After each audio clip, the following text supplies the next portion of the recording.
A cultura é o jeitão de ser da empresa.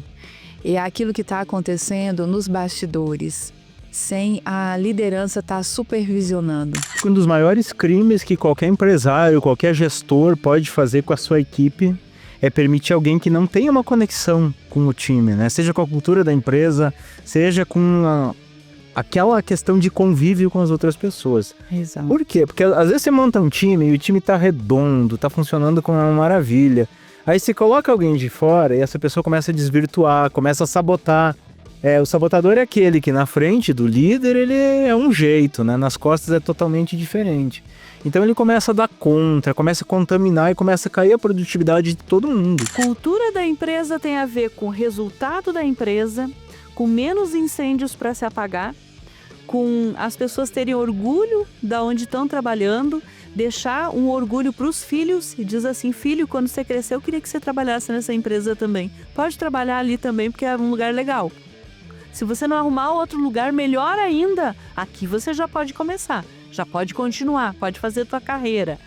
E além disso, deixar um legado para o mercado, para o mundo. Qual que é o nosso propósito? Qual que é o nosso negócio? Parece óbvio, né? Mas muitas pessoas estão numa empresa e não sabem qual é o negócio, quais são os produtos, entender bem, porque todo mundo precisa ser vendedor dentro dessa empresa. Esse é um trabalho de cultura, formar essa mentalidade.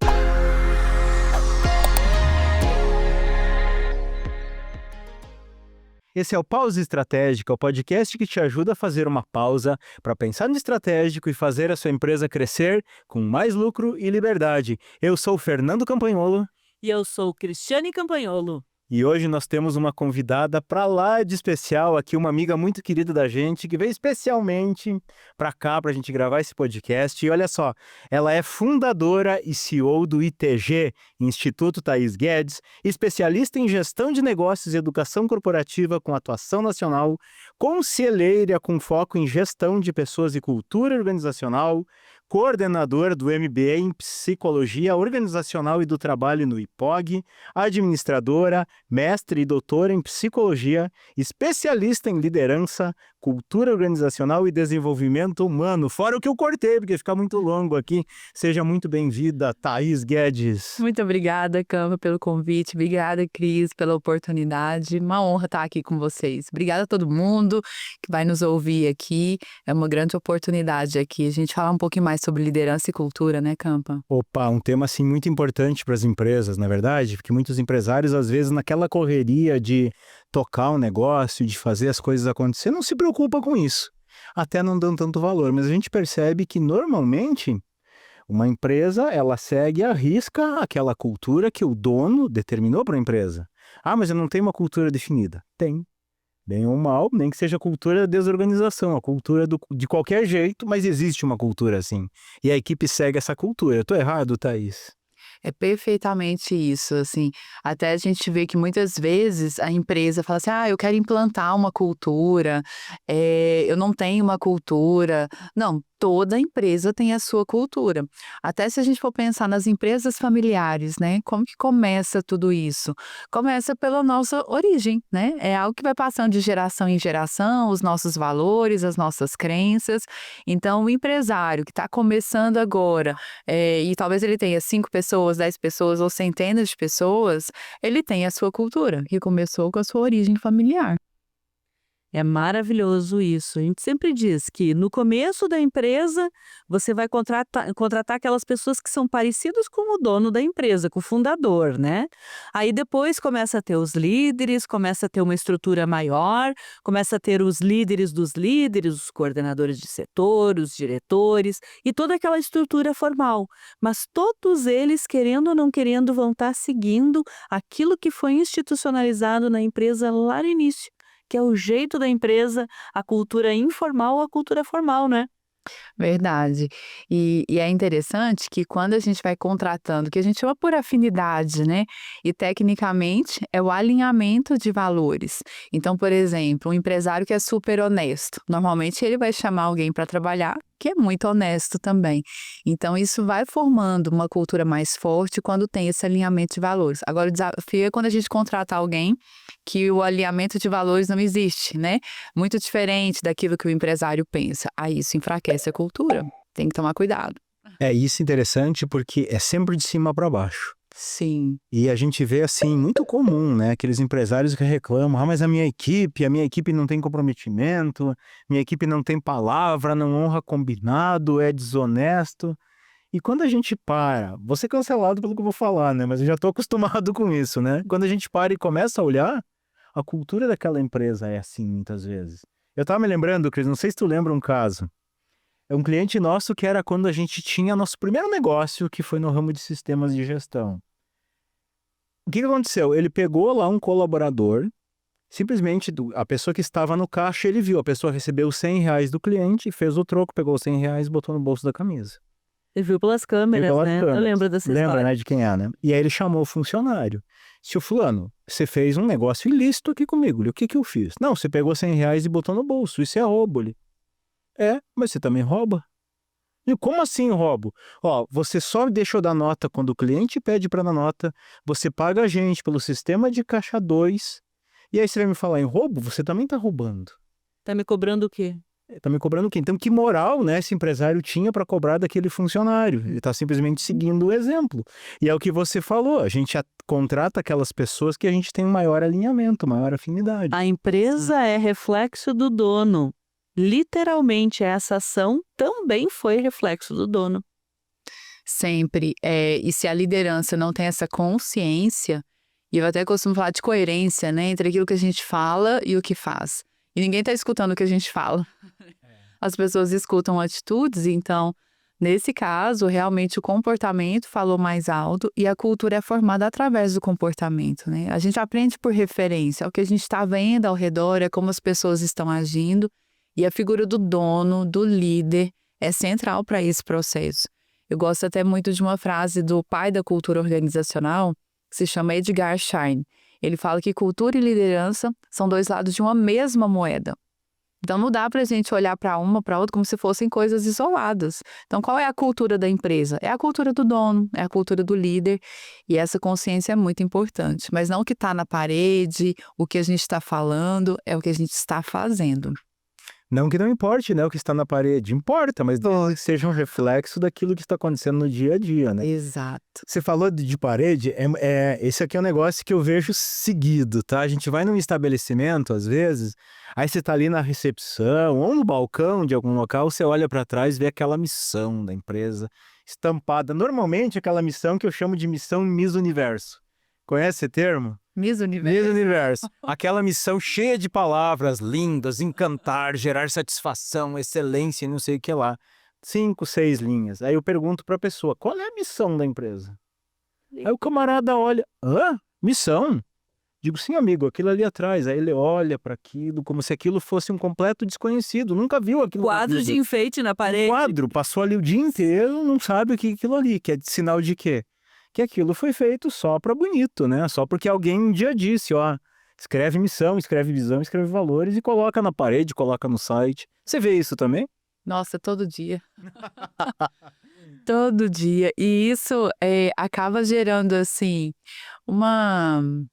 como que eu posso falar, assim, vai cair em descrédito, né, o assunto cultura organizacional, porque muitas pessoas resumem o assunto cultura a essas placas, né, missão, visão, os valores, e normalmente são valores aspiracionais, né, a gente olha para isso e a gente gostaria que fosse assim, mas na verdade não é o que acontece no dia a dia. Tem gente que fica preocupada em decorar uma frase, mas também não é sobre isso. Quando a gente combina valores, a missão, o propósito da empresa, o que a gente está combinando? Qual é a nossa direção? Qual que vai ser o nosso jeito a partir de agora? Mas isso só tem efetividade se realmente assim, a liderança está valorizando isso.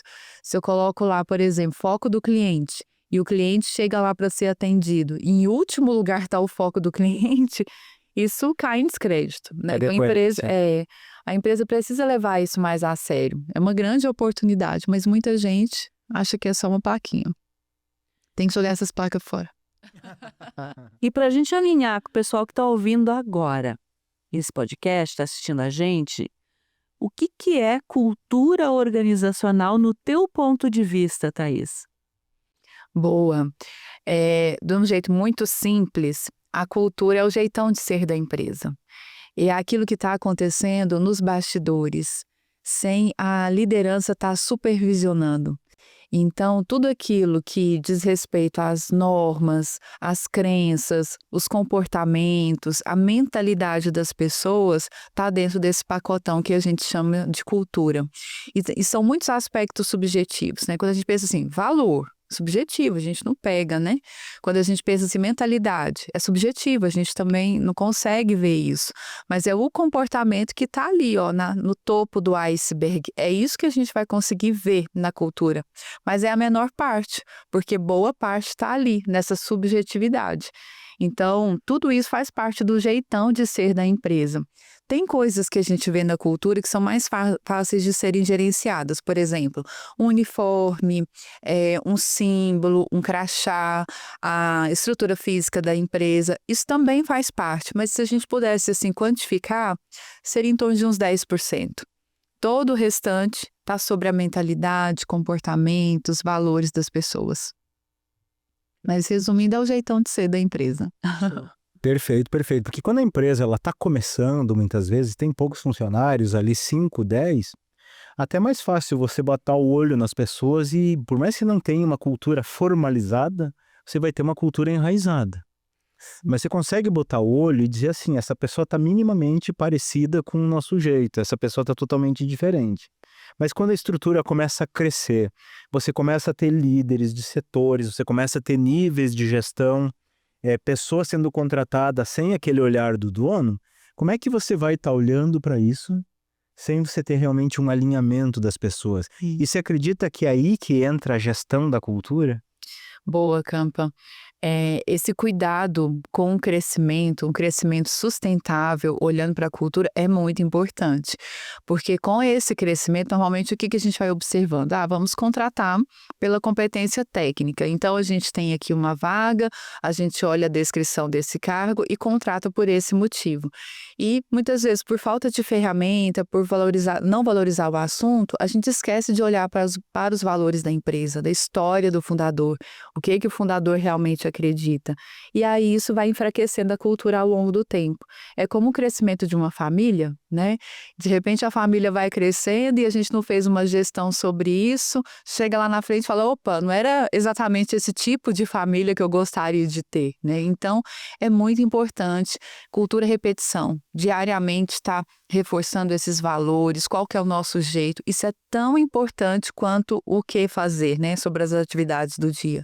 Então, é um cuidado que o dono, o diretor, o CEO, o empresário, não importa o cargo, precisa ter.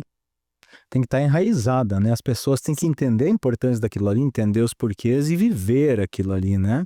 Que, na verdade, a gente sempre costuma colocar que quando você demite alguém, a maioria das demissões, elas não são por falta de competência, elas são por comportamento.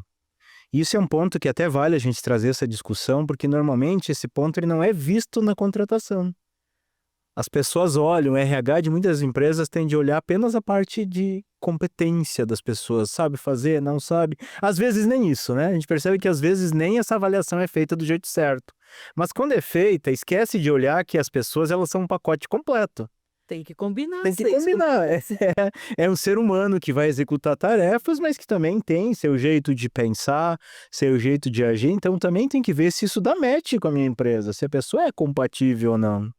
E isso é muito mais importante do que a parte técnica, porque a gente desenvolve valores, a gente aprende um determinado valor, mas depende da pessoa querer, né, aprender isso e leva um tempo, é um processo de aprendizagem. A parte técnica é muito mais rápido de ensinar. Então é muito importante o RH ou quem vai contratar olhar isso, qual que é a nossa essência, qual que é o nosso DNA, valorizar isso primeiro. É fácil achar essas pessoas? Não é fácil.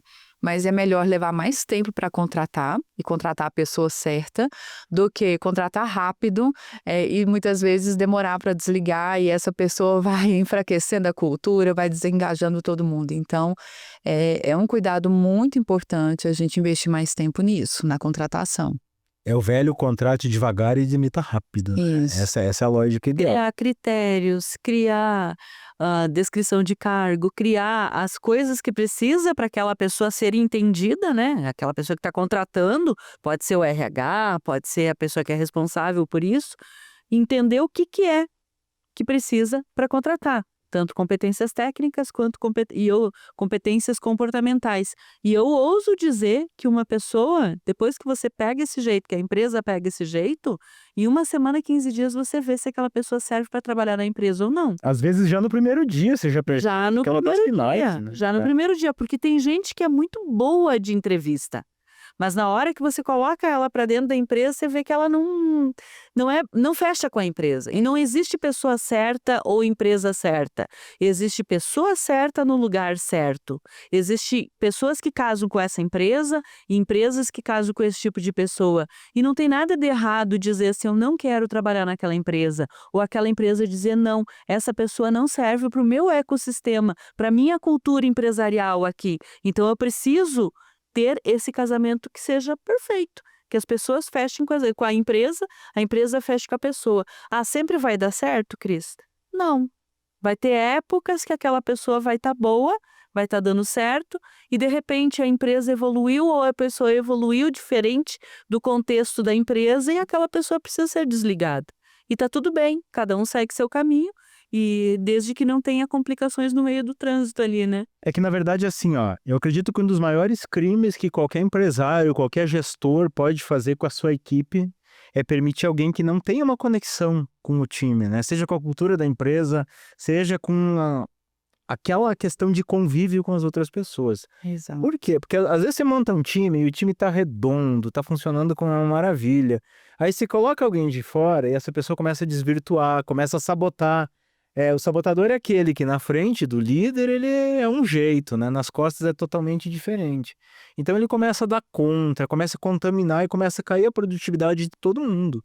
E às vezes o líder, ele demora para enxergar isso. Às vezes até ele enxerga isso, mas ele demora para tomar uma decisão. Então ele fica segurando alguém na equipe, talvez até por uma determinada competência que essa pessoa tem, por resultado que entrega, às vezes por medo de, mas eu não vou conseguir contratar outra pessoa.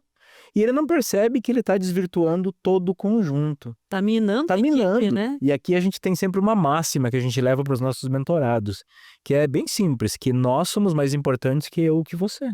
Então, numa empresa é isso, a gente tem que olhar o conjunto. O que é importante para o conjunto estar funcionando, para o conjunto ter sinergia, entregar resultado? Será que eu vou deixar uma pessoa estragar esse conjunto? E na metodologia de gestão de cultura, a gente chama, né, o crachá invisível que essa pessoa está usando é de contracultura.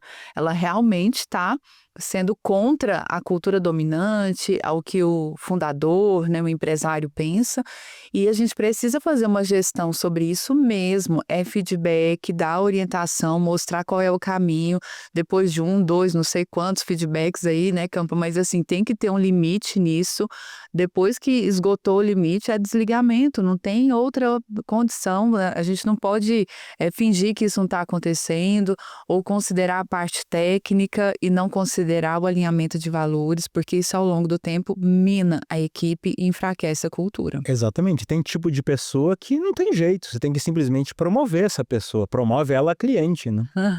Boa. E Thaís, queria te perguntar assim, ó, na tua visão, o que é uma cultura forte e o que seria uma cultura fraca? Ótimo.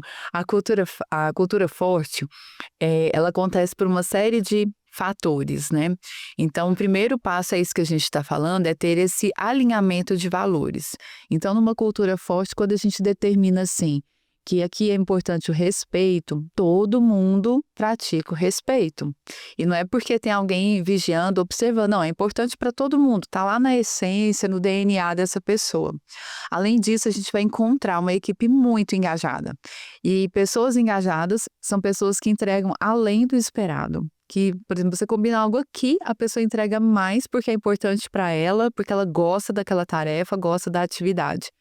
Na cultura forte, a gente também vai identificar que o índice de rotatividade é baixo, as pessoas não têm vontade de sair, pelo contrário. querem ficar na empresa porque é uma cultura saudável.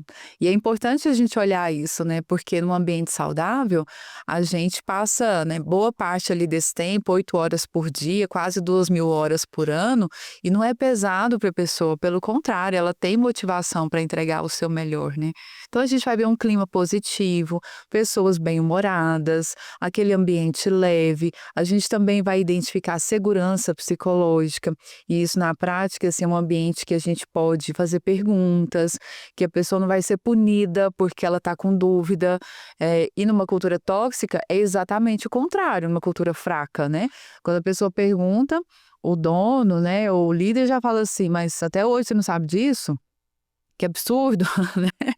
Então isso vai criando medo na equipe. Consequentemente, isso desengaja as pessoas, né? Uma pessoa desengajada é aquela pessoa que está falando mal da empresa, que fala mal do líder, fala mal do dono, não entrega mais do que está combinado, os valores estão desalinhados. É como se tivesse várias pessoas dentro de um barco e cada um remando numa direção diferente. Um fala assim, acho que eu vou para a direita, o outro, não concordo, eu vou para a esquerda, né? Um fala, não, eu não vou para nada nenhum porque eu estou revoltado com a vida.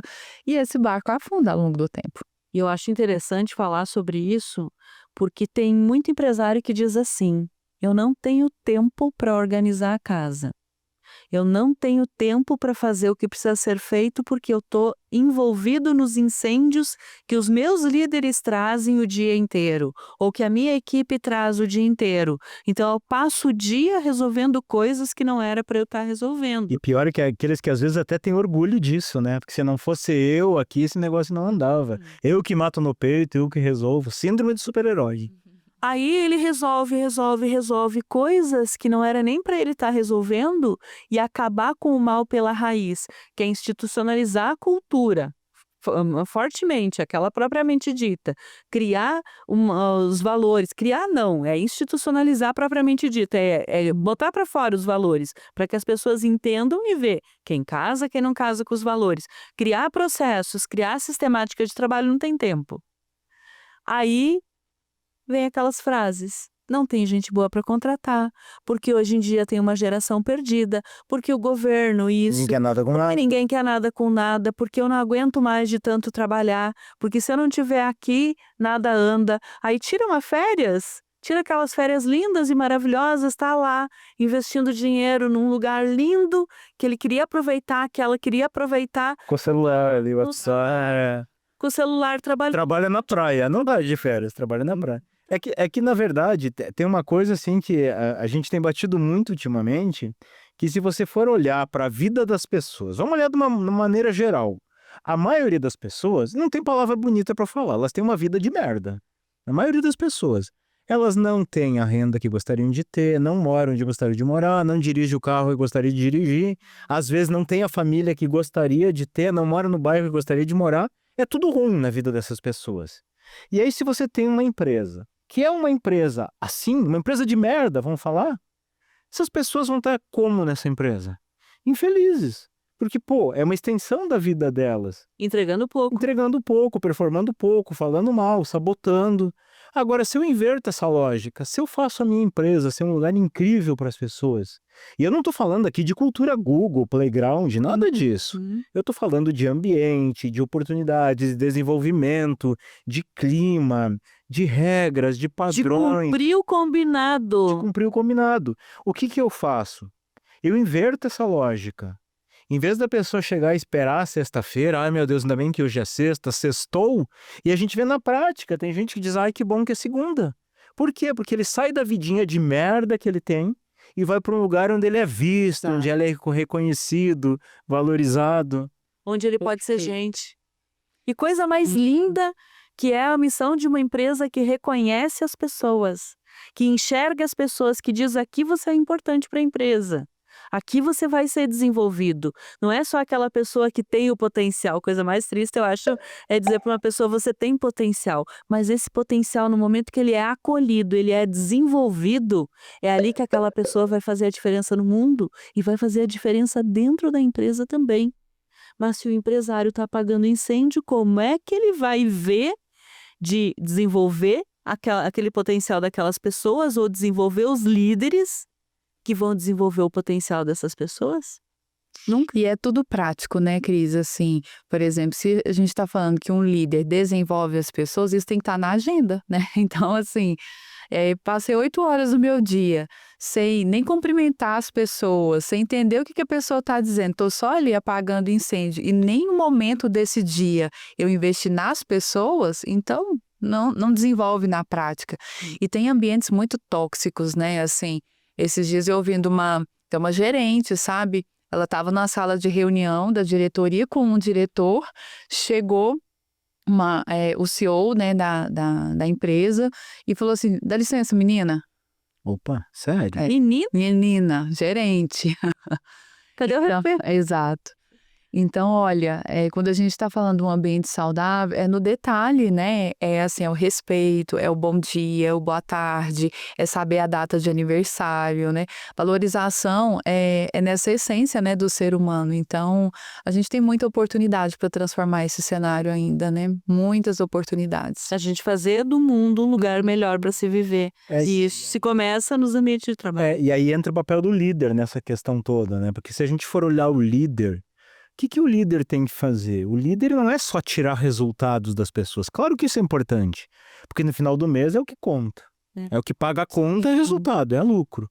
Mas além disso, acho que um líder ele tem um papel fundamental que é desenvolver as pessoas. Fazer com que as pessoas elas tenham aquela possibilidade de enxergar o seu papel, de enxergar novas oportunidades, de crescer na empresa ou até fora, por que não? Que ninguém é eterno, né? As pessoas elas vêm e vão. Então, mesmo sabendo que elas podem sair enquanto elas estão com a gente, entrega o seu melhor, faz o seu papel. E a cultura, né, Thaís, me corrija se estiver errado, mas eu acho que ela vem justamente para aliar com esse ponto. Exato. E esse papel da liderança, assim, quando a gente pensa até, eu quero ter um bom atendimento com o cliente, uma cultura de atendimento de excelência.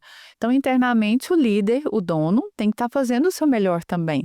Então, como é que eu vou querer que meu funcionário cumprimente o cliente, que ele esteja ali com um sorriso, né, assim, estampado no rosto, feliz, proporcionando a melhor experiência, se eu, como líder, chego na empresa e não cumprimento ninguém, né?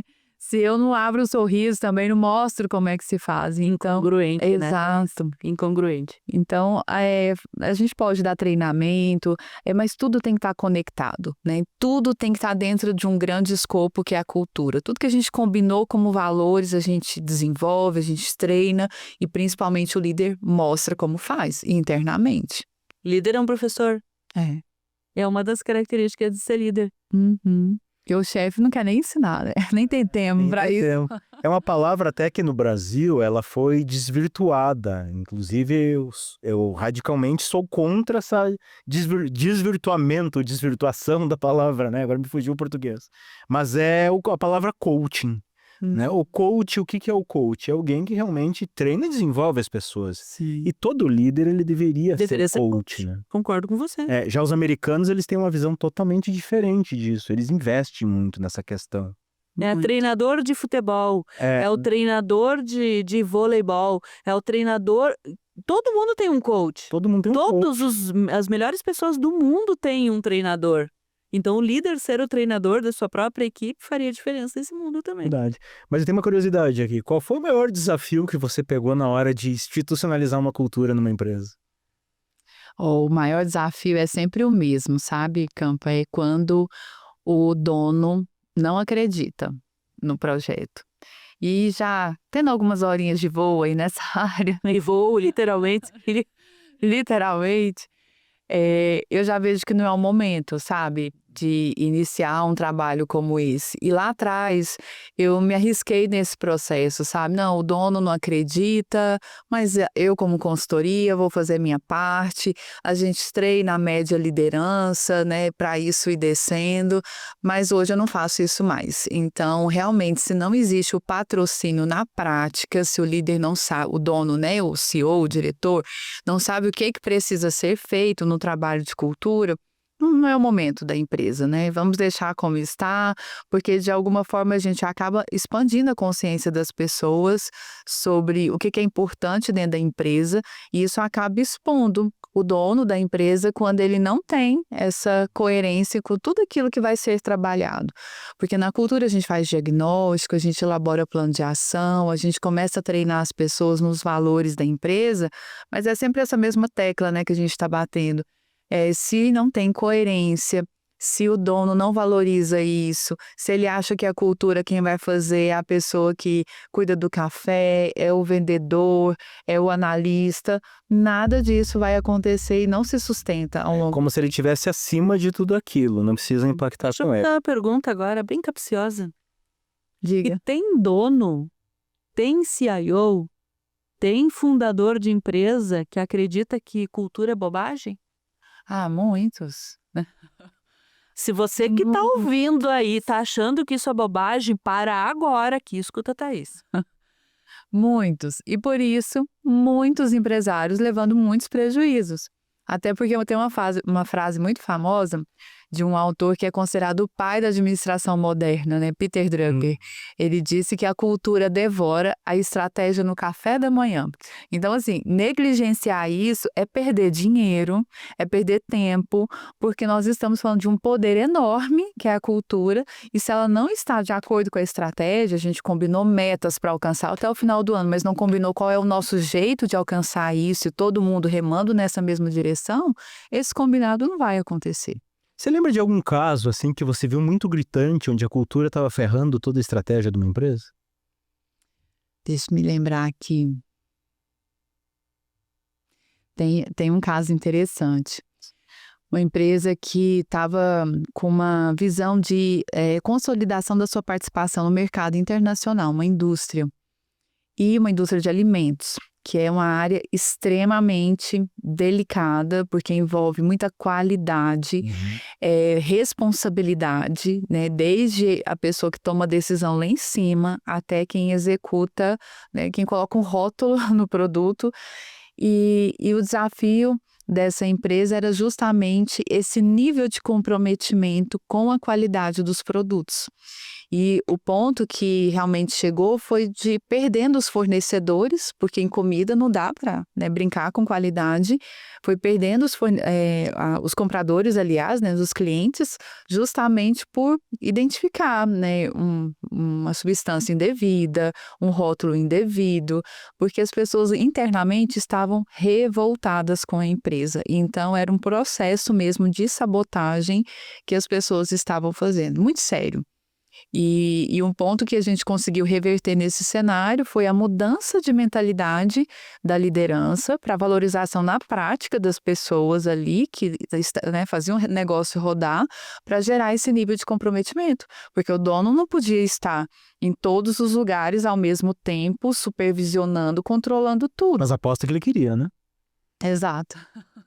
Queria, né? E é impossível, que na verdade a gente precisa ter pessoas boas, alinhadas com a cultura, para cada um fazer a sua parte e o negócio rodar sem a supervisão, né? Sem assim, essa pressão, ameaça para a coisa funcionar, né? Então, É que é interessante isso, porque às vezes a empresa vai lá até investe. Não, a gente vai colocar uma gestão de processos, gestão por indicadores, vamos implantar auditoria, uma série de coisas e não investe na cultura. E aí simplesmente as pessoas olham aquilo e não conseguem ver como importante aquilo para elas, não só para a empresa, mas para elas no dia a dia. E se eu quero que as pessoas sigam meus padrões, sigam meus processos, eu tenho que mostrar, gente, isso não é só para mim que vou botar mais dinheiro no bolso, mas é também para vocês. A gente vai ter oportunidade de expandir, mais vagas, mais crescimentos, mais oportunidades. Você vai trabalhar mais muito leve. feliz, né?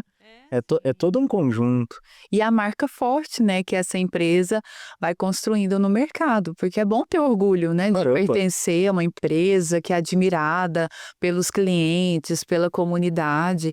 Então, a gente sente orgulho disso. E é muito ruim trabalhar num lugar que você tem vergonha de falar de onde você trabalha, né, que não é um lugar bom, que tem reclamação. Então, é um efeito em cascata. A gente tem que olhar para isso todo. Eu acho que todo o conjunto ele faz a diferença para as pessoas, né? Saber que eu estou num lugar preocupado, num lugar forte, né? Uma marca que está se fortalecendo. Às vezes até um ponto de vantagem para ele se gabar na frente de um amigo, né? Mas queira ou não queira, pior é aquele amigo que não tem nada de se orgulhar de onde está. É verdade. E é muito triste É isso, muito né? triste. Olha só, cultura da empresa tem a ver com o resultado da empresa, com menos incêndios para se apagar, com as pessoas terem orgulho da onde estão trabalhando, deixar um orgulho para os filhos e diz assim, filho, quando você crescer eu queria que você trabalhasse nessa empresa também. Pode trabalhar ali também porque é um lugar legal. Se você não arrumar outro lugar, melhor ainda, aqui você já pode começar, já pode continuar, pode fazer tua carreira. E além disso, deixar um legado para o mercado, para o mundo, de deixar essa empresa perpetuar o fundador, porque ele deixa uma cultura tão forte, tão boa, tão bem institucionalizada, que essa empresa continua com os mesmos valores, com o mesmo jeito, com a mesma qualidade de entrega, com a mesma preocupação que tinha quando ele estava lá. Então, é muito diferente uma empresa que se preocupa do que aquela em que os gestores, os donos, eles só se preocupam em apagar incêndio, né? É verdade. É que até questão de sucessão, né? Às vezes tem gente que, poxa, mas meus filhos... Uma coisa é o filho não querer tocar aquele negócio.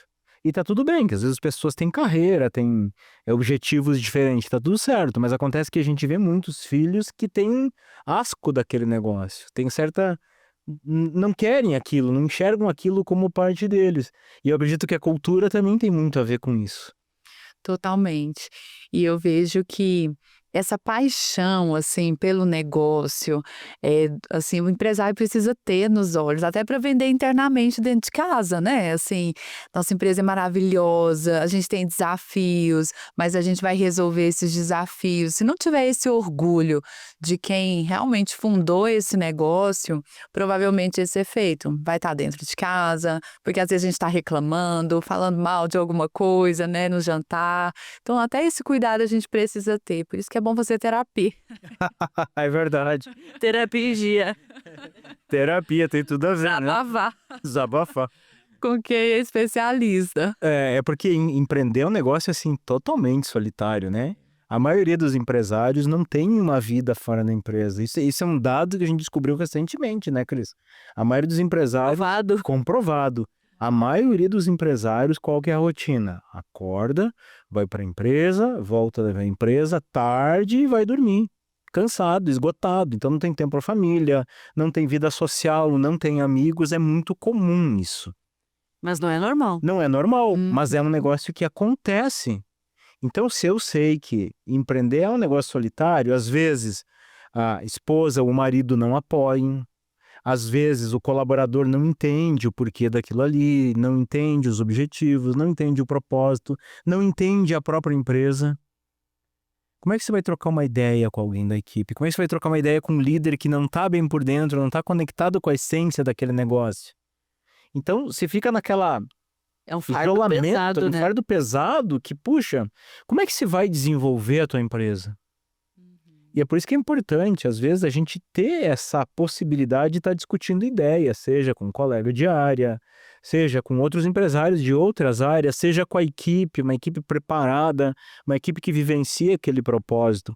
E eu vejo assim, ó, muitas empresas, Thaís e Cris, muitas empresas, às vezes o dono ele não tem aquela cultura de, vamos criar processos, vamos ter gestão, ele não tem isso. Mas ele tem um engajamento tão forte com a equipe, uma conexão tão forte, que a empresa vai daquele jeitão, claro, vai até um ponto, mas ele consegue desenvolver ela até certo ponto. Mas por quê? Porque ele tem essa afinidade com as pessoas. Ganha dinheiro. Ganha dinheiro, porque ele consegue perceber o talento de cada um, desenvolver esse talento, valorizar essas pessoas. Então, se a gente consegue tirar esse tipo de essência das pessoas e sistematizar numa cultura, quanto ganho a gente não pode ter? Muitos. Lucro, né, principalmente, né? E essa sustentabilidade do negócio. Então, não dá para crescer de forma desordenada, né? Vai até um certo ponto. Mas para um crescimento sustentável, realmente essa organização interna, o engajamento da equipe, processos bem definidos, metas bem claras, né, vai tangibilizando a cultura. Assim, nós queremos que seja feito dessa maneira, mas é importante organizar esse caminho, ser didático, né, mostrar como se faz, deixar tudo formalizado, até porque chega um momento que o empresário não consegue falar com todo mundo, né? Então, essa estrutura realmente precisa estar muito pronta, muito organizada. E até o alinhamento, né? Porque um negócio também muito comum que a gente vê, às vezes ele tem lá 5, 6, 10 funcionários de um único setor. E aí a gente propõe um exercício. Pergunta para as pessoas, faz uma pergunta bem simples, individual, não um grupo. Individual, por que você está nessa empresa? Você tem 10 respostas diferentes. Então se percebe, não há um alinhamento de expectativas. As pessoas elas não entendem por que elas estão ali. O máximo é para fazer tal tarefa, para emitir nota, para emitir boleto, para cobrar, para pagar, para entregar, para vender. Parece uma maquininha, não uma pessoa, né? E aí? Tem um baita no potencial. Não faz um potencial. Então, as pessoas estão vivendo muito abaixo da potencialidade delas. E alguns até vão responder, estou aqui para ganhar meu salário. Pior é isso, né? Pior é tudo. Faz meia coisa e não quer fazer mais. É suficiente. Não sobe, porque ela sabe que ela não vai subir lá naquela empresa, que ninguém vai ver ela. Tô aqui para ganhar meu salário até achar uma oferta melhor.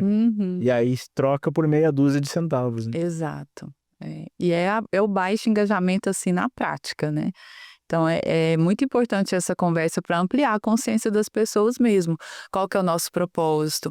Qual que é o nosso negócio? Parece óbvio, né? Mas muitas pessoas estão numa empresa e não sabem qual é o negócio, quais são os produtos, entender bem, porque todo mundo precisa ser vendedor dentro dessa empresa. Esse é um trabalho de cultura, formar essa mentalidade nas pessoas. Ambientar as pessoas, Sim. Né? Claro. Porque às vezes tem gente que pensa assim, mas eu não vou compartilhar com a equipe os meus planos, não vou compartilhar os números.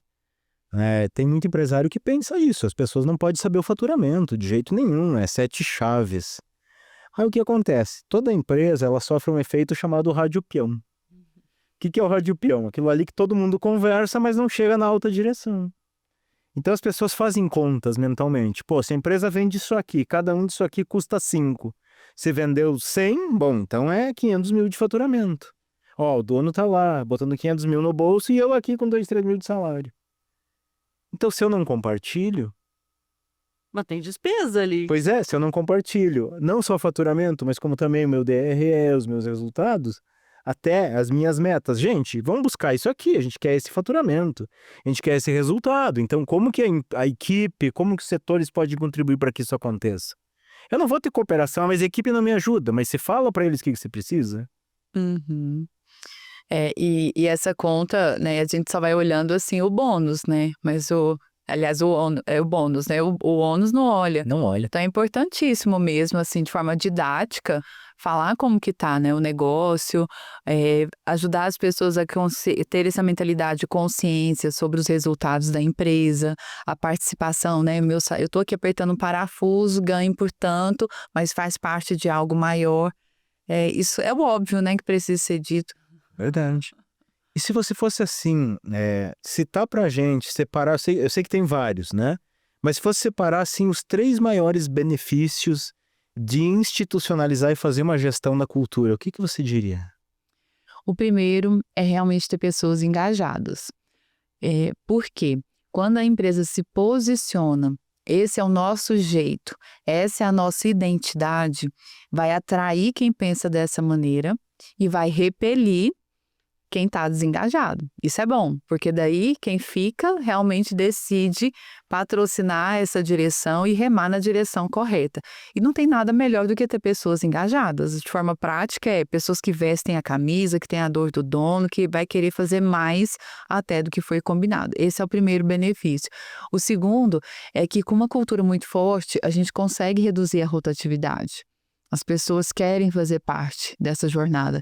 E hoje, rotatividade, a gente pensa assim, é um custo que é intangível. Não é, porque quando você treina uma pessoa, quando ela já está super bem entendendo, ela pede para sair, você volta para a estaca zero e tem que começar o processo tudo de novo. Isso é muito caro para a empresa. Então, a redução da rotatividade é um ponto muito importante também, e principalmente lucro, né?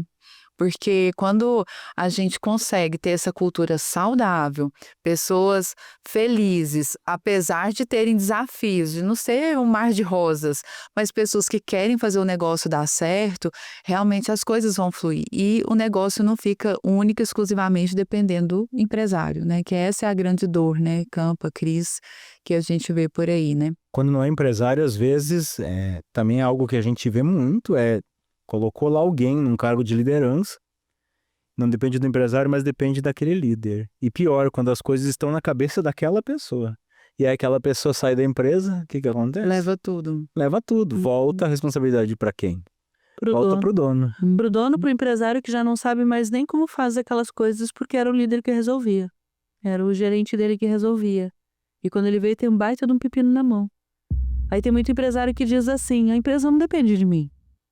Não, eu tenho os meus diretores, eu tenho os meus líderes, tá tudo resolvido aqui na minha empresa. E aí um deles sai. E a empresa, todo aquele setor não anda. E ninguém sabe como resolver, porque tava tudo na cabecinha dele, é o que tu falou. Então, é grave, é importante, é imprescindível as empresas, os empresários pensarem em cultura, pensarem em processos, pensarem em criar uma sistemática de trabalho, porque isto é responsabilidade para a perpetuação dessa empresa. Corre o risco de, se não fizer isso, chegar a um ponto de quebrar. Sim. E o maior medo do empresário é quebrar a empresa. Não Na verdade, o medo de qualquer um que consegue certo resultado é baixar esse resultado. baixar seu padrão de vida. Baixar seu padrão. Ninguém quer isso, né? Muito ruim. A gente acostuma com coisa boa, né? Agora, não é muito fácil, né? Muito fácil. Agora, voltar a um padrão anterior realmente é um desafio, né? Não é bom de jeito nenhum. Agora, tem um exercício muito bom, assim, a gente tá falando cultura, cultura, cultura, mas um exercício prático, assim, para a liderança é até em 2 colunas, assim, junto com a equipe. De um lado, colocar o que que a gente ama, o que que a gente valoriza, qual que é o nosso jeito, qual que é a nossa essência, e do outro lado, o que que a gente repudia, o que que a gente odeia, o que que a gente não aceita de jeito nenhum. Com esse exercício, Campo, Cris, a gente já consegue, assim, contratar a pessoa certa, porque com as perguntas ali, né, a gente já vai conseguindo entender se a pessoa está alinhada com a cultura ou não está. Quando a gente deixa claro que a gente ama, o que a gente odeia, a gente também vai descobrir que tem pessoas que estão desalinhadas com isso, que estão praticando aquela coluna que a gente não quer, né, que é o que a gente repudia. E isso já é uma maneira de fortalecer de forma bem prática a cultura. Perfeito.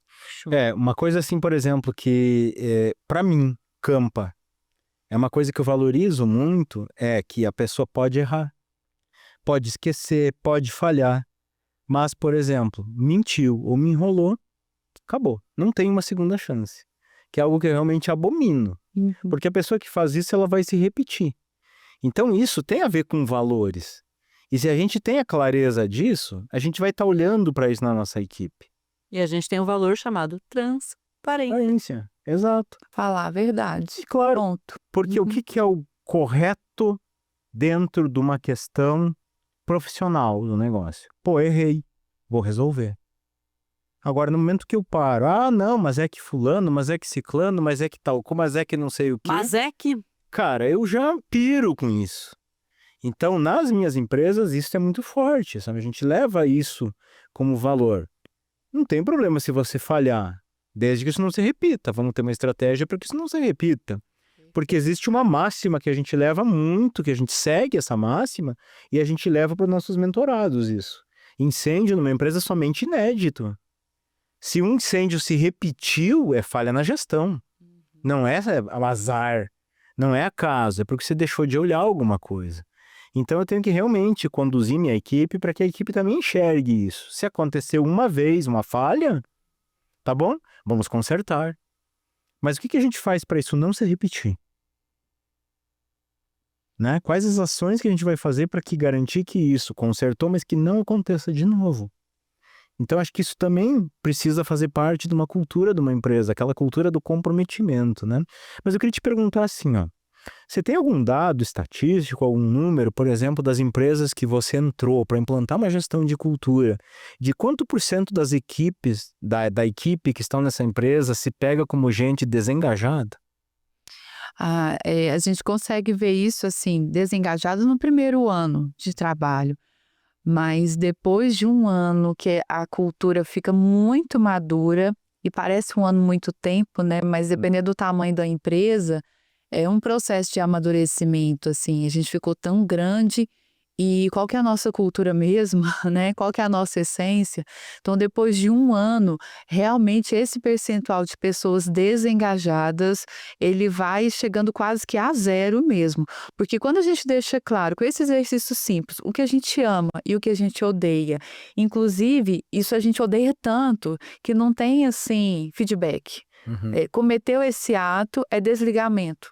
Uhum. Por exemplo, se a gente posiciona assim: aqui a gente não aceita nenhum ato desonesto. Por exemplo, isso, deixa bem claro.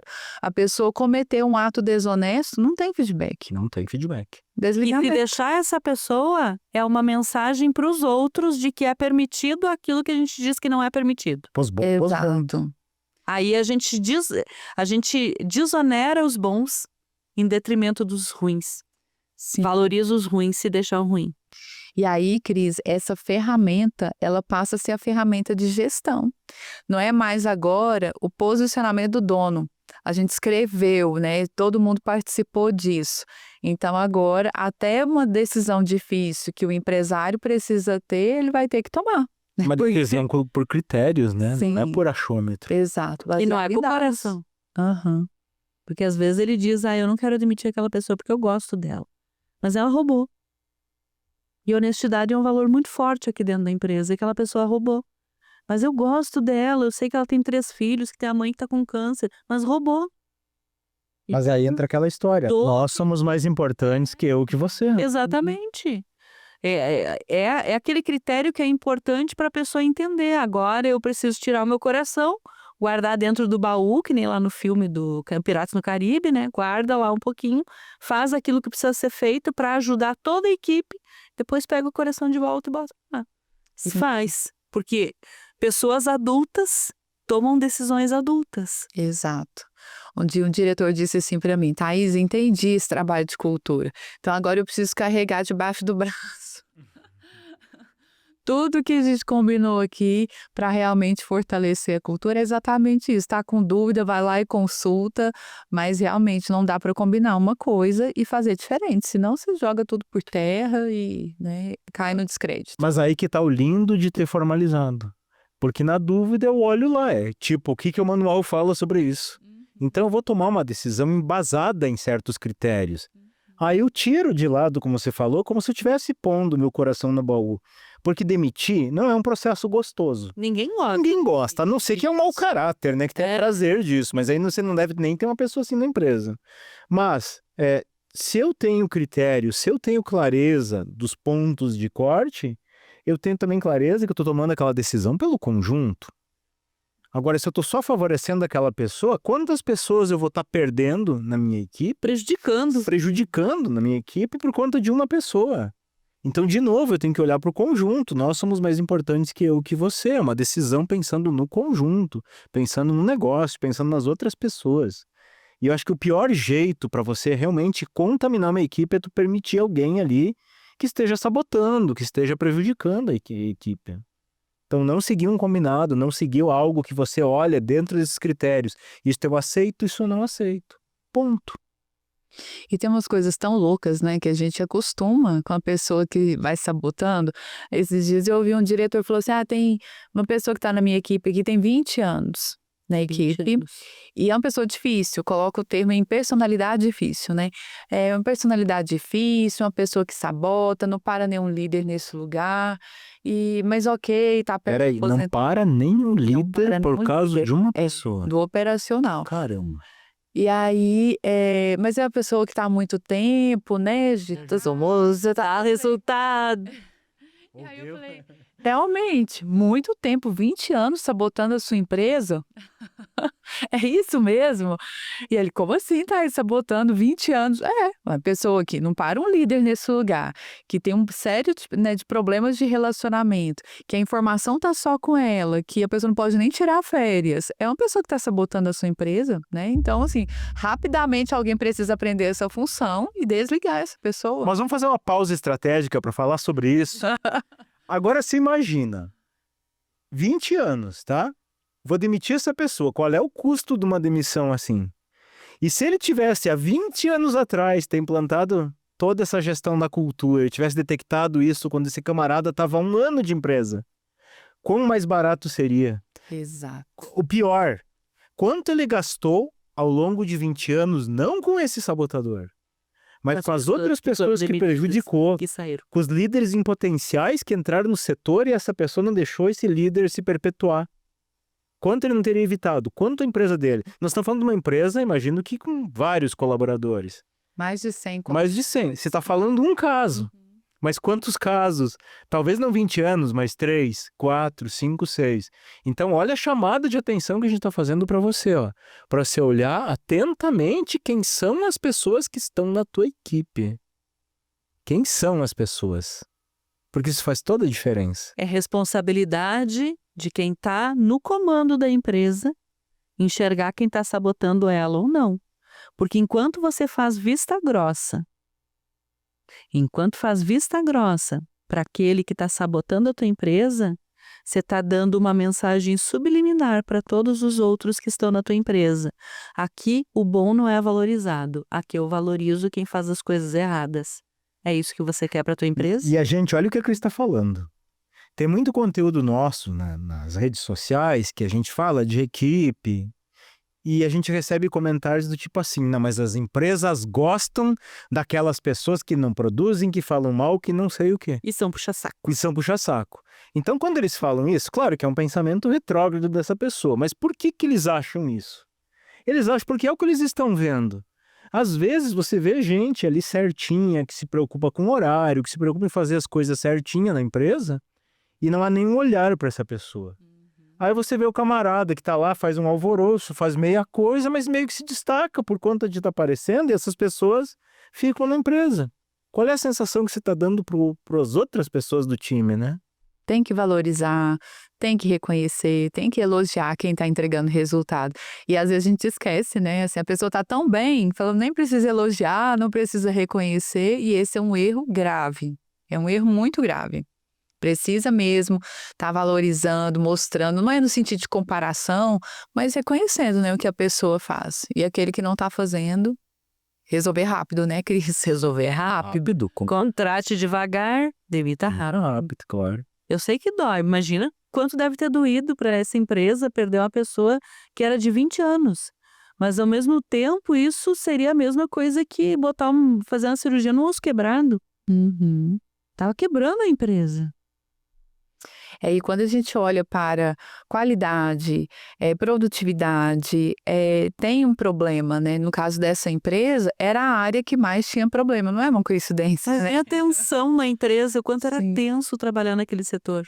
Exato. Isso que era um caso operacional. Agora, você imagina quando é um líder. Mas E também acontece de ter líder. Não, ele não era, né? ele era diretor?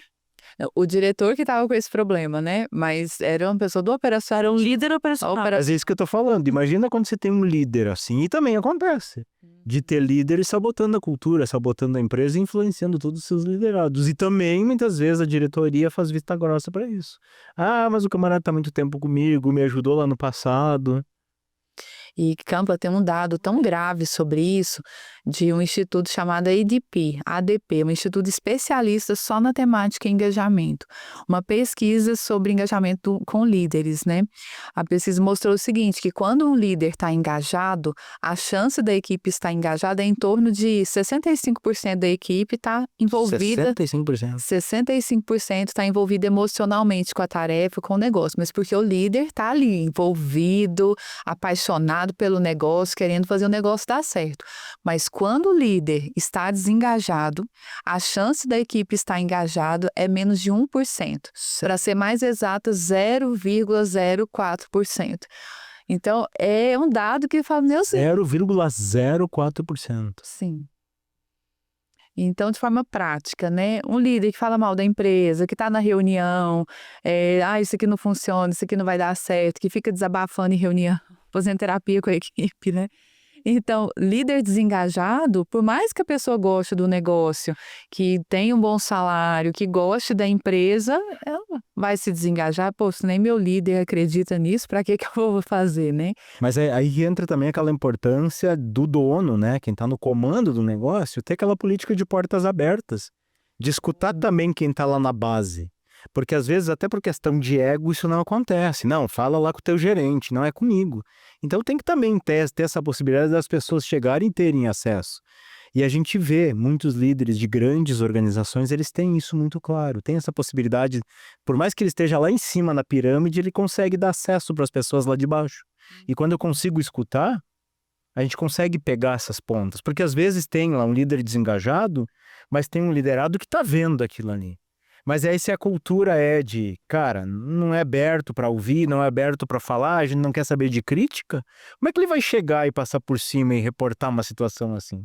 E é diferente de passar por cima do líder, né? Tu pegar e o empresário ir direto, ou o diretor ir direto falar com o funcionário daquele líder. É.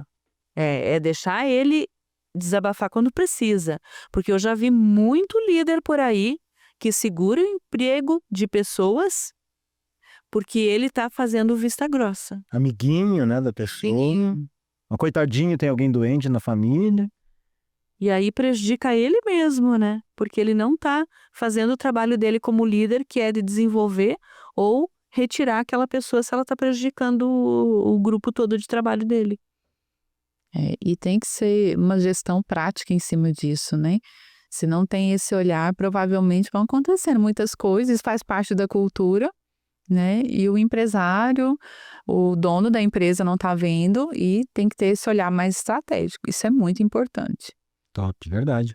E na prática, como é que dá para fazer essa gestão da cultura organizacional?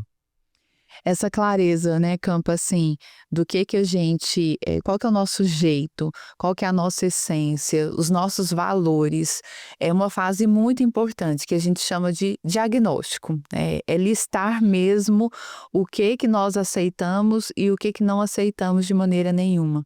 Hoje no mercado existem ferramentas para mapear a cultura, mas mesmo que a gente não tenha acesso a essa ferramenta, quero fazer um diagnóstico aqui, reúne todo mundo na mesa e vamos anotar aqui qual que é o nosso jeito, o que a gente valoriza, o que a gente não quer que aconteça de maneira nenhuma, seja com o cliente, seja internamente. Combinamos ali, fizemos um diagnóstico do nosso jeito, o líder, o empresário, ele pode visualizar o futuro. Esse jeito que nós estamos hoje vai nos ajudar a ter esse resultado no futuro? Ou a gente precisa mudar alguma coisa? Se for preciso mudar alguma coisa, já faz um plano de ação nessa reunião. Combina qual é a cultura que vai nos sustentar no futuro, processos, deixar tudo mais claro, formalizado, a comunicação dessa cultura, a liderança bem alinhada. Montou o plano, vamos para a terceira fase, que é a implementação desse plano. Na implementação, a gente vai descobrir, talvez tenham processos que não estão bem definidos, uma comunicação que não está clara, a liderança talvez não esteja 100% preparada, a gente vai precisar de alguns treinamentos. Então, a gente faz toda essa implementação e lá na frente, vamos imaginar, começamos esse processo agora, né?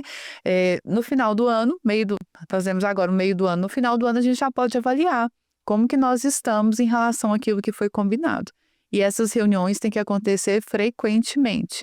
Gestão de cultura tem que ter uma mesma frequência como a gente faz com planejamento estratégico. Muitas empresas olham só para o planejamento estratégico, mas não fazem avaliação do seu jeitão de ser. Então, de forma bem breve, né, seriam esses 3 passos: diagnóstico, plano de ação e a implementação do plano de ação. Muitas não fazem nem o planejamento estratégico, né? Às vezes fazem, mas não acompanham. Aquilo ali fica no papel. Só falo o que eu vejo. Só falo o que eu vejo. É verdade. Ser tarefeiro, tem que deixar de ser tarefeiro e ver que aquilo ali é uma questão de exercício, é que nem academia. Eu acredito que cultura empresarial, processos empresariais e tudo isso que a gente está falando é igual você ir na academia. Você tem Uhum. força, você tem resistência física, você tem tudo aquilo que tem forma física, se você estiver dando continuidade. Parou de fazer academia um dia, não vai perder não vai perder o tônus muscular, mas parou um mês, parou 2 meses, perde tudo aquilo que construiu. É, Cultura e processo é a É mesma a mesma coisa. coisa. Uma coisa assim que a gente recebe muito pedido é: Campa, dá uma palestra motivacional aqui para minha equipe, eles estão muito devagar. Olha, motivação é que nem banho, né? Você tem que tomar todo dia, não é uma palestra que vai resolver tua vida. Você tem problemas na base da empresa, não vai ser a palestra que vai resolver. Dormiu, acordou. Dormiu, acordou, esqueceu, volta para os mesmos problemas, para a mesma rotina, né? Então a gente tem que combater o mal pela raiz. Vai na base. O que está acontecendo na empresa que está desvirtuando? Então, é justamente este exercício que a gente sempre fala. Papel do dono de uma empresa qual que é? É estar olhando, não é que é meu ponto B, onde que eu quero chegar? Isso aqui leva a gente para lá ou afasta a gente de lá? Então, a grosso modo, é isso. Exato. Né? Eu tá olhando, a gente vai chegar onde a gente quer ou a gente não vai? Quais as velas a gente tem que corrigir aqui? Então, tudo que eu posso fazer para ajustar isso tem que ser feito. Mas não é lá, sendo o maior funcionário da empresa, que você vai chegar no ponto B. Fazendo aquilo que os colaboradores deveriam estar fazendo, aquilo que os líderes deveriam estar fazendo. Isso não afasta. E tem uma coisa, assim, ó, Thaís, você deve ver isso, acho que todo dia aí na tua rotina, né? Mas tem muito dono da empresa, muito líder, que ele se orgulha de ser o maior fazedor. Não, eu sou o que mais faço, eu sou o que melhor faço, então eu desço para o operacional para fazer, porque a empresa demanda de mim lá. E como eu faço melhor, eu tenho que estar lá. Uhum. E às vezes ele faz isso porque ele acha assim, ó, não, a equipe vai me admirar. Nossa, o cara desce lá de Eu sou o cima, exemplo. eu sou o exemplo, ele desce lá de cima e vem aqui fazer como todos nós. Uau! Ó, se não é o cara, a empresa para, eles vão me admirar. Eu não acho que isso acontece. Eu acho que o que acontece é justamente o contrário, porque quem que a gente admira? A gente admira aquelas pessoas que eu quero ser igual. Pô, eu quero ser igual àquela pessoa. Eu duvido alguém que pense, não, eu queria ter uma empresa e ter que descer para o operacional, colocar a mão na massa. Ou resolver problema. O que a gente vai ter de uma pessoa dessas que desce para resolver problema? Vergonha. Eu tenho vergonha, eu tenho pena, cara, coitado do cara. A gente não tem pena de gente que a gente admira. A gente tem pena de coitado. E sem contar que essa pessoa está sobrecarregada, né? Esses dias, fazendo uma pesquisa de cultura, uma pessoa do operacional disse assim: eu não quero crescer aqui dentro, não quero ser líder, não, porque todo mundo que está aqui na liderança é estressado, sobrecarregado, o tempo todo o telefone tocando, é de noite, é nas férias. Então, assim, Deus me livre, deixa eu ficar nesse lugar. Então, qual é a imagem que também estamos passando, né? Como empresário, como líder. Mas aí que tá, esses líderes que você fala, vamos olhar pro dono do negócio. Qual é que é a cultura dele? É o fazedor. Se o líder ele tem a cultura de... O dono da empresa, se ele tem a cultura de fazedor, os líderes dele vão ser fazedores também. Até porque o critério de promoção, olha só, o critério de promoção geralmente é: eu vou pegar o meu melhor executor, você sabe fazer tudo, faz bem tudo, então você vai ser gerente daquele setor. Tô me coçando aqui para contar uma história que aconteceu semana passada. Então conta. Nosso líder comercial contou uma história porque ele estava conversando com uma cliente. Aquele dia ele estava fazendo de teste uma reunião de diagnóstico, tá? E aquela empresária, ela disse assim: não, isso que o Campa fala, que a gente desce para o operacional, aqui na minha empresa não acontece. Eu não desço para o operacional. Nem sei se eu deveria estar conversando com vocês. Aí ele começou a perguntar, quais são os problemas? É que a gente apaga incêndio o dia inteiro, porque tem problema o dia inteiro que Mas está não tá no acontecendo. operacional. Não está no operacional, o líder não lidera e eles não estão fazendo o papel deles. Como que eles não estão no operacional? Ele pode não estar lá lavando a caneca, pode não estar lá botando o microfone, pode não estar lá fazendo pão, pode não estar lá fazendo o projeto de engenharia, mas ele está no operacional sim. Está iludido. Apagar incêndio é operacional. Empresário iludido é a pior bomba que tem. Porque pelo menos aquele que tomou consciência que tem que resolver as coisas pode resolver.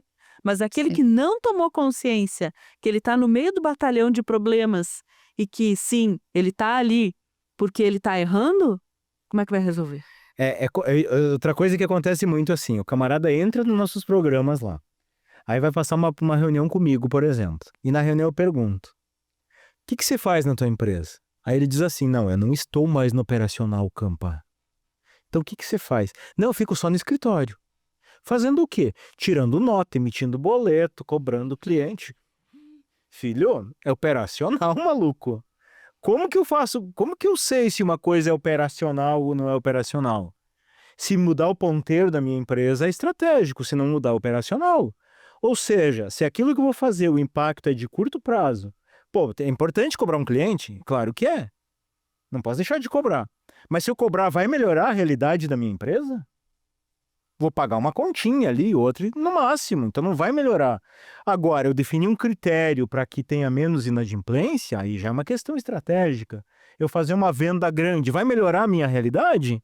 Vai por uns dias, uma semana talvez, mas não vai mudar o jogo.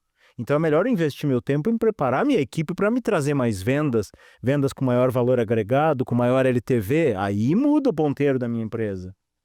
Então a decisão é sempre essa, é olhar a tua rotina, é um exercício, na verdade, de empresário.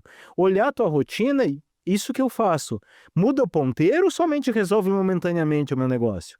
Aquilo que não muda o ponteiro, delega. Passa para alguém fazer. Aquilo que muda o ponteiro é para você fazer. Ponto. Concorda, Thaís? Se o empresário não estiver preocupado em investir tempo em como vai crescer o negócio, quem que vai fazer isso, né? Não é o vendedor, quem está ali no operacional, né? E a Thaís pode estar pensando assim agora, o pessoal que está ouvindo, que essa história que você contou é de um empresário que tem 3, 4 funcionários, que daí ele contratou aqueles 3, 4 para fazer o serviço fim da empresa e ele foi para o escritório fazer nota, fazer cobrança. Mas a gente já ouviu casos assim de gente com 70 funcionários, com 80 funcionários, 40 funcionários, está lá fazendo cafezinho para a equipe. Esse caso assim. 100 funcionários vai lá comprar o pão pro lanche da equipe. Esse caso, Dono. esse que eu falei, Cris, 76 funcionários, no escritório ele e o sócio dele. Todos os outros chão de fábrica.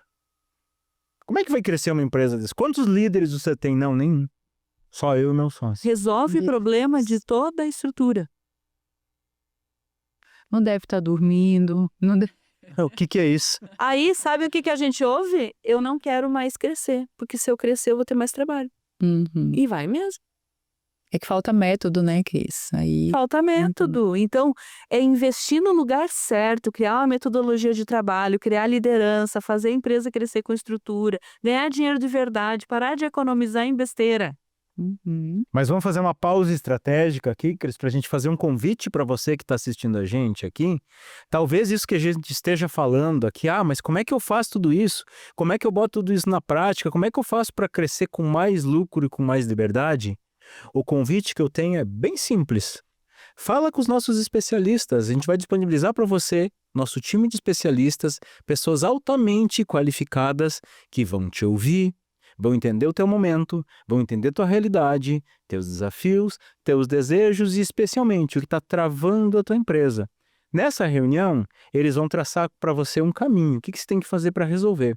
E se eles perceberem que tem sentido e que você está preparado para isso, eles vão falar com você sobre como a gente pode apoiar você, fazer junto com você. O que você tem que fazer é bem simples. Aqui nessa tela, ou vai ter um QR Code, ou tem um link aqui embaixo, em algum lugar tem um local para você fazer isso. Então, você aperta nesse link, digita os teus dados, preenche aquele formulário, olha o teu WhatsApp, porque a minha equipe vai entrar em contato com você, vai te fazer algumas perguntas e vai agendar uma reunião com um de nossos especialistas. E esse é o primeiro passo para você fazer a tua empresa crescer com mais lucro e liberdade. Então, aperte no botão aqui e solicite a sua reunião. É isso aí. E se você gostou desse podcast, gostou desse nosso bate-papo que a gente fez agora, dessa pausa estratégica que você tirou para pensar na tua empresa, pensar em como fazer as coisas de uma maneira melhor, faz um negócio que eu vou te pedir agora. Encaminha esse vídeo, encaminha esse áudio que você está ouvindo agora, se você estiver no Spotify, vídeo se você estiver no YouTube, para todos os empresários que você lembrar nesse momento. Por quê? porque você recebeu esse conhecimento de forma gratuita, então compartilha com os outros de forma gratuita também. Porque você vai estar fazendo um serviço para eles, ajudando eles a pensarem a respeito das empresas deles, ajudando eles a fazerem pausas estratégicas e melhorarem tudo aquilo que eles têm que já é bom nas empresas deles. Vai lá, faz isso agora, curte esse vídeo, curte esse áudio e também comenta o que você achou. Qual foi o maior aprendizado que você tirou hoje aqui? Pode ser uma palavra ou uma frase, mas a tua obrigação é compartilhar com a gente, porque se você chegou aqui até o final, eu acredito que você aprendeu muito. Bora lá fazer acontecer. Faz a tua parte que a gente está fazendo a nossa aqui. Bora, e o tempo passou que a gente nem viu aqui, né? Caramba, que papo gostoso, Thaís. Delícia, muito bom mesmo. Qual que é teu Instagram? A gente vai deixar escrito aqui também, mas fala pra gente também. Primeiro, Campo, eu quero agradecer a oportunidade de estar com pessoas tão maravilhosas como você, Campa, você, Cris, e eu incentivo assim, a todos os empresários que estão nos ouvindo a estar perto dos bons, né? E vocês são pessoas com muitos resultados e a gente faz questão de ter assim, uma partezinha do tempo de vocês na nossa trajetória, na nossa vida profissional. Então, muito obrigada. Meu Instagram é Thaís Guedes Oficial, sem H.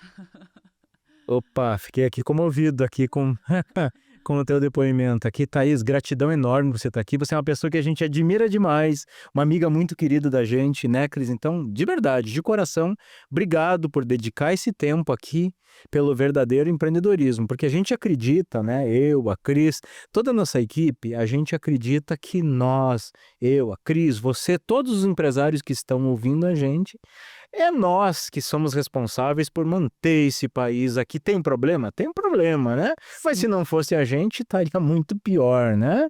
Então, gratidão por você estar com a gente aqui, dedicando o teu tempo para isso. Obrigada. É tão bom a gente poder compartilhar conhecimento com uma pessoa tão incrível quanto você, que a gente também te admira demais, e que profissionalmente a gente se conheceu e a gente criou um vínculo que a gente diz, a nossa casa está de portas abertas sempre, né, Thaís? Então, para você, para o Rafa, vocês são sempre convidados da gente lá, porque a gente quer vocês como se fosse da nossa família. A gente gosta demais de vocês de verdade também. Que bom Obrigada. poder trazer você para compartilhar o teu conhecimento com os nossos empresários que estão aqui hoje. A honra é toda nossa. Legal, legal. E você que ficou com a gente aqui até o finalzinho deste episódio do Pausa Estratégica, o nosso muito obrigado. Nos vemos no próximo episódio.